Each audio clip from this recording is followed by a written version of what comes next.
দেখুন, আমি আপনাকে এটাই বলতে চাই কি এই দুটাই বহু প্রগ্রেসিভ এবং ভিশনারি বিল আমাদের অনারেবল চিফ মিনিস্টার শুভেন্দু অধিকারীজি নিয়ে এসছেন এবং এটাতে দুটাই বিলে আমরা একটাই জিনিস দেখছি যে গুন্ডাদের দমন করা যাবে, এফেক্টিভ অ্যাকশন তাদের উপরে নেওয়া যাবে।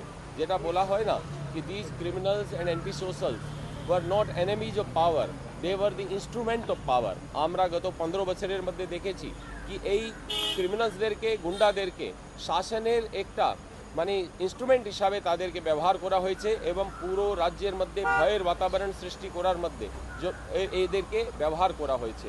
তো আজকে যে আইনটা নিয়ে আসা হচ্ছে কি যারাও দাঙ্গা ফাসাদ করে সরকারি না বেসরকারি সম্পত্তিগুলো ড্যামেজ করবে তাদেরকে চিহ্নিত করে তাদের কাছ থেকে ওই পয়সাটা বসুল করা যাবে, ক্ষয়ক্ষতিটা বসুল করা যাবে এবং কালেকটিভলি যদি অনেক লোক তাদের পিছে যাদের মাথা আছে, তাদের ফাইন্যান্সার আছে, তারা যাদেরকে উস্কিয়েছে ওদেরকেও এর মধ্যে আমরা নিয়ে তাদের কাছ থেকেও এই পয়সাটা বসুল করতে পারবো। আরও যেটা বড় জিনিস হয়েছে সেটা হচ্ছে কি প্রাইভেট লোক যাদের প্রপার্টিগুলো মনে করুন কোনো লোকের দোকানদারের দোকান ইয়া কিছু ক্ষয়ক্ষতি হয়েছে, আজ মানে এখন অবধি তারা কোনো সুরা কিন্তু পাচ্ছিল না। তাদেরকে যদি ইন্স্যুরেন্স থাকে ওখান থেকেই কাজ করতে হতো, নিজের পেশাতেই তার ভরপাই করতে হতো। কিন্তু আজকে যে ব্যবস্থা করা হচ্ছে তারাও ক্লেম কমিশন কাছে যেতে পারবে, আপিল করতে পারবে, তাদেরকেও তাদের যে ক্ষয়ক্ষতি আছে তার পয়সা তাদেরকে দেওয়া হবে। এটাতে এই যত অ্যান্টি সোশ্যাল আছে তাদের মনোবল ভাঙা যাবে এবং রাজ্যের মধ্যে আইনের শাসন হবে। যে এখন অবধি যেটা আমরা দেখেছিলাম গত সরকারের সময় শাসকদের আইন, সে ব্যবস্থাকে শেষ করে আইনের শাসন প্রতিষ্ঠিত করা হবে।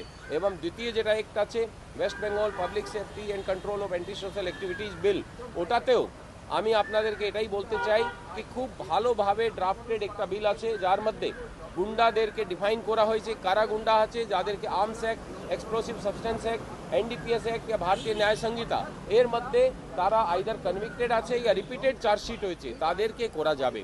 এই জিনিসটা এর মধ্যে খুব সেফগার্ডও রাখা আছে। তার মধ্যে একটা অ্যাডভাইজারি বোর্ডও বানানো আছে, হাইকোর্টের জাজ ওর মধ্যে থাকবেন, ওখানে কোনো লোক যদি মনে করে তাহলে অ্যাপিলও করতে পারবে। সব ব্যবস্থা এরকম করা হয়েছে যাতে কোনো যে ভালো লোকের বিরুদ্ধে কেউ অ্যাকশন না নিতে পারে কিন্তু কোনো গুন্ডা এলিমেন্ট, অ্যান্টি সোশ্যাল এলিমেন্ট এটাতে ছাড় না পায়। আমরা আগেও দেখেছি কি যখন পুলিশের মনোবল, পুলিশকে কিভাবে কমজোর করা হলো, পুলিশকে ওরা কিন্তু পুলিশের হাতিয়ার ছিনিয়ে নিয়ে কমজোর করেনি, ওরা পুলিশকে কমজোর করেছে তার মনোবলটাকে ভেঙে দিয়ে। তার জন্যই আমরা অনেক জায়গায় দেখেছি কি পুলিশ কোনো অ্যাকশন নিতে পারছে না, তারা লুকোতে থাকছে এবং টেবল তলায় পুলিশ লুকিয়ে যাচ্ছে, কোনো ক্রিমিনালদের বিরুদ্ধে অ্যাকশন করতে পারছে না।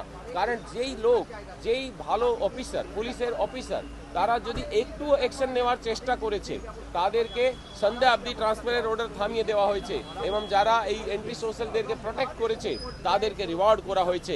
আজকে আমাদের মুখ্যমন্ত্রী খুব পরিষ্কার ভাষায় এটা জানিয়ে দিয়েছেন কি কোনো ধরনের কোনো ব্যক্তিকে কোনো প্রোটেকশন দেওয়া যাবে না, আইনের শাসন প্রতিষ্ঠিত হতে চলেছে। আমরা এই দুটা বিলেরই স্বাগত করছি এবং আশা করছি কি সকল লোক এর প্রতি সকল লোকের সমর্থন নিয়ে বিলটা পাস করা হবে। ধন্যবাদ।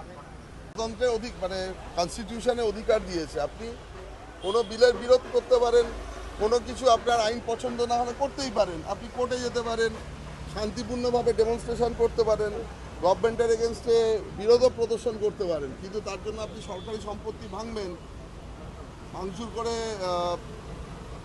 যারা ট্যাক্স দিচ্ছে তাদের যে পুরো কন্ট্রিবিউশন আছে দেশের প্রতি সেটাকে নষ্ট করবেন। সরকারি সম্পত্তি নষ্ট করার থেকে প্রাণহানিরও ঘটনা ঘটেছে।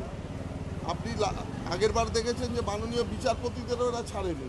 তো এই বিলটা যখনই পাস হয়ে যাবে এতদিনের গুন্ডামি বাঁদরামি একদিনে ঠিক হয়ে যাবে। এরাই দেখবেন বন্দে মাতরমও গাইবে গোলাপ ফুল নিয়ে, প্রশাসনিক আধিকারিক এবং পুলিশকেও দেখবেন গ্রিট করছে। এটা অনেক আগেই হওয়া উচিত ছিল, কারণ তৃণমূল এদেরকে প্রমোট করেছে, এটা করা সম্ভব হয়নি।